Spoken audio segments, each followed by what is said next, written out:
नमस्कार, मी गोपाळ भोसले. आजच्या व्हिडिओमध्ये आपण पाहणार आहोत नो लॉस स्ट्रॅटेजी म्हणजे मार्केटमध्ये पैसा न घालवता पैसा कसा कमवायचा.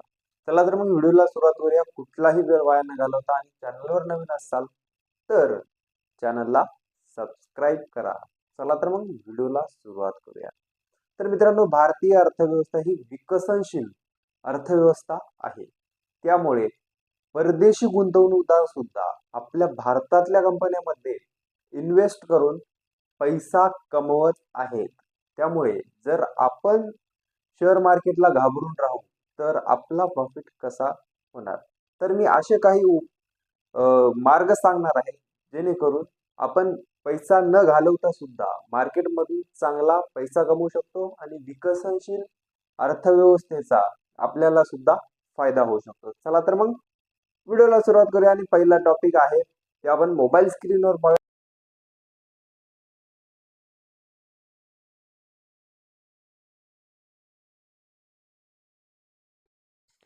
पहिला मुद्दा आहे म्युच्युअल फंड. म्युच्युअल फंडमध्ये आपण इन्व्हेस्ट करून चांगली अर्निंग करू शकतो, तेही कमी रिस्कमध्ये. कारण की म्युच्युअल फंडमध्ये जर तुम्ही कमी वेळात म्हणजे अर्थात 1-1.5 महिन्यामध्ये जर इन्व्हेस्ट केले, काही वेळासाठी तुम्हाला लॉस दिसू शकतो.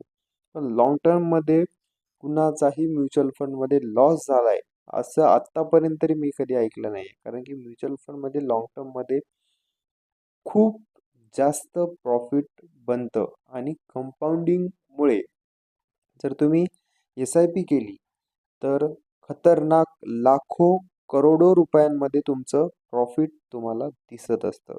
तर म्युच्युअल फंडमध्ये इंडेक्स फंड आणि डेब्ट फंड असतील किंवा अनेक प्रकारचे म्युच्युअल फंड आहेत, त्यावर आपण डिटेल व्हिडिओ बनवणार आहोत. त्यासाठी चॅनलला सबस्क्राईब करा. तर आज दुसरा मुद्दा पाहूया आपण, ते म्हणजे ETF.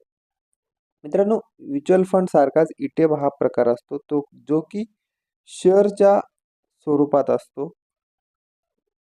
त्याची खरेदी विक्री करण्यासाठी डीमॅट अकाउंटची गरज असते.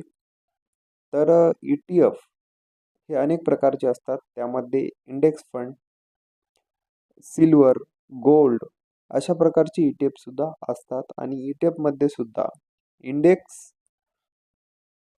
फंड अर्थात इंडेक्स ETF आणि सिल्वर असेल, गोल्ड असेल, तसेच अनेक प्रकारचे ETF तुम्हाला पाहायला मिळतात, जे की लाँग टर्ममध्ये चांगलं प्रॉफिट कमवून देतात आणि इथे लॉस होण्याची शक्यता जवळपास नसतेच. फक्त लाँग टर्ममध्ये सांगतोय मी.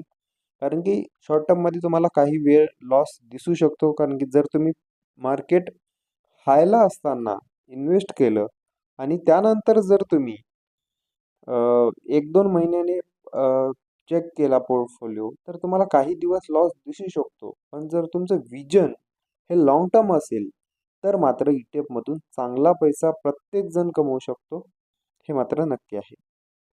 तर तिसरा पॉईंट आहे FD. मित्रांनो, जर तुम्हाला म्युच्युअल फंडचा अभ्यास जमत नसेल किंवा थोडं म्युच्युअल फंड सिलेक्ट करण्यासाठी अडचण येत असेल किंवा ETF बद्दल काही माहिती नसेल, डीमॅट अकाउंट बद्दल काही माहिती नसेल, तर सेव्ह केलेलं मनी हे फिक्स डिपॉझिट करणं सुद्धा खूप गरजेचं आहे. जेणेकरून आपल्या पैशाची व्हॅल्यू ही कमी होणार नाही. मित्रांनो, FD मध्ये पैसे वाढत नाहीत. कारण की ते महागाईच्या तुलनेत FDचे रिटर्न्स असतात. मित्रांनो, FD ही एका बँकेत कधीच नाही केली पाहिजे. कारण की 5 लाखाच्या खालची रक्कम जी आपल्याला परत मिळते. पण ठीक आहे, सरकारी बँकेत आपण जेव्हा FD करतो तेव्हा आपल्याला रिटर्न्स मिनिमम खूप थोडे कमी मिळतात. पण जर आपण पतसंस्था असेल किंवा स्मॉल फायनान्स बँक असतील यामध्ये इन्व्हेस्ट केल्यावर आपल्याला चांगले रिटर्न्स तर मिळतात, पण तिथे थोडी रिस्क सुद्धा असते. जर तुम्हाला रिस्क मिनिमम करायचे असेल तर 5 लाखाच्या वर पैसे एका बँकेत FD करू नका. वेगवेगळ्या बँकेत तुम्ही करू शकता.